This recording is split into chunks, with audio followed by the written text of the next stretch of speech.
नमस्कार दोस्त, आज वाले वीडियो लेक्चर में हम लोग देखेंगे concept of potential difference. Potential difference क्या होता है? देखो दोस्त, एक मान लेते हैं कि एक प्लस चार्ज यहाँ पे है और एक चार्ज यहाँ पे है। ऐसे मान लेते हैं, एक पॉइंट ले आए यहाँ पे, इस पॉइंट पे इसके वजह से मान लेते हैं R1 और इस पॉइंट की वजह से मान लेते हैं इसका डिस्टेंस है R2। तो इस पॉइंट पे तो दो लोग पोटेंशियल, दो चार्ज की वजह से पोटेंशियल है। इसकी वजह से भाई, इस चार्ज की वजह से भी, इस चार्ज की वजह से भी। लेकिन मैं दुनिया वालों को जब मैं बोलूंगा कि भाई बताओ पॉइंट पी पे, इसको मान लेते हैं ए, पॉइंट ए पे कितना पोटेंशियल है, तो आप क्या करोगे? किसी एक को कंसीडर करोगे? नहीं ना, किसको कंसीडर करना पड़ेगा? दोनों को। इसको आप ऐसे समझ लो, मान लेते हैं ये कोई एक आदमी है, ये बी आदमी से पैसा पाता है, कितना? 20 रुपया। और इस ए से कोई पैसा पाता है सी 10 रुपया। तो हम, कोई आदमी पूछेगा बताओ ए के पास कितना पैसा होगा, तो आप क्या करोगे? केवल बी से जो पैसा ए पाता है, क्या आप डायरेक्ट 20 रुपया बोलोगे? नहीं बोल सकते हो, ठीक है। क्या आप डायरेक्ट -10 रुपया पाते हो? क्योंकि यदि मैं एसी को कंसीडर करता हूँ तो ए के पास -10 टका कर्जा हो जाएगा, तो -10 रुपया बोलोगे? ऐसे बोलेंगे नहीं। तो हम लोग साफ सुथरे ढंग से बोलते हैं और ये काम भी वैसे ही करता है। बोलेंगे कि भाई 20 रुपया तेरे पास आने वाला है, 10 रुपया इधर चला जाएगा, तो तेरे पास नेट कितना बचेगा? तेरे पास नेट बचेगा 10 टका। तो हम लोग बोलेंगे ये आदमी के पास टोटल पैसा कितना है? 10 टका। तो आपने क्या किया? बेसिकली 10 टका कैसे बोल पाया? क्योंकि आपने ए की वजह से, बी के वजह से जो ए के पास पैसा था और सी के वजह से जो ए के पास पैसा जाने वाला था, दोनों का डिफरेंस निकाला और आपने ए पर टोटल पैसा, टोटल आने वाले पैसे को बता दिया। इसी को बोलते हैं डिफरेंस। पोटेंशियल के केस में हम लोग, यदि यहाँ पे तो 3 हो गए, 2 गो है, 4 गो रहता तो चारों की वजह से हम लोग यहाँ पे देखते कितना है, तब जाके बताते कि हाँ भाई ए पे इतना पोटेंशियल है।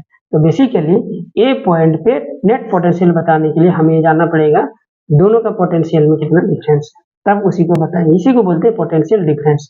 अब वो डिफरेंस जुड़ भी सकता है और घट भी सकता है, ये आपको मालूम है। ये -10 टका पाता था इससे, तो हो सकता है कि यही इसको देने वाला होता, तो इसमें माइनस चार्ज और प्लस चार्ज की वजह से खेला हो सकता है, ठीक है।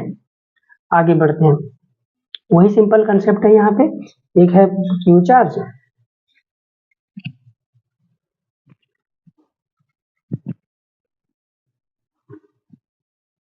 ठीक है,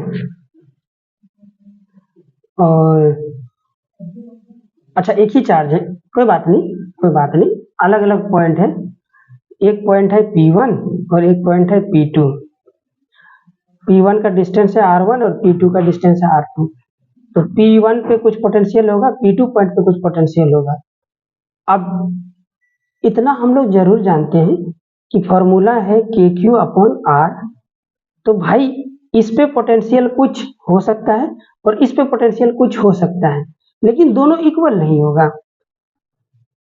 और जब दोनों इक्वल नहीं, तो दोनों के बीच में कुछ ना कुछ डिफरेंस होगा, वही है पोटेंशियल डिफरेंस। तो पहले V1 मान लेते हैं, पोटेंशियल एट P1। V1 को क्या मान ले? Potential at R distance. V1 क्या हो जाएगा? KQ/R1। Similarly V2 potential distance R2। तो V2 क्या हो जाएगा? KQ/R2। अब पोटेंशियल डिफरेंस निकालने के लिए क्या करेंगे? V2 माइनस V1 कर देंगे, सिंपल, घटा देंगे। तो वही किया, कॉल्ड पोटेंशियल डिफरेंस। तो डिफरेंस को अपन लोग पोटेंशियल डिफरेंस कहते हैं, जिसको डेल्टा V से दिखाएंगे। Delta V KQ/R2, KQ/R2। KQ finally कितना आ जाएगा? 1/R2, 1/R2 minus 1/R1। ये सिंपल है, मतलब दो पॉइंट के बीच में जो पोटेंशियल का डिफरेंस होता है उसे पोटेंशियल डिफरेंस कहते हैं। सिंपल है, याद रहेगा। न्यूमेरिकल इससे पूछता है जैक बोर्ड में अक्सर, ठीक है। कल हम लोग कुछ छोटा छोटा क्वेश्चंस देखेंगे जो जैक बोर्ड में पूछता है। क्वेश्चन बता देता हूँ। Drive the expression for the electric potential at any point along the axial line of electric dipole. Electric dipole में पोटेंशियल कितना होगा?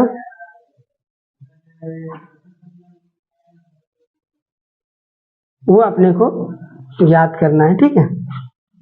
चलो, थैंक यू सो मच।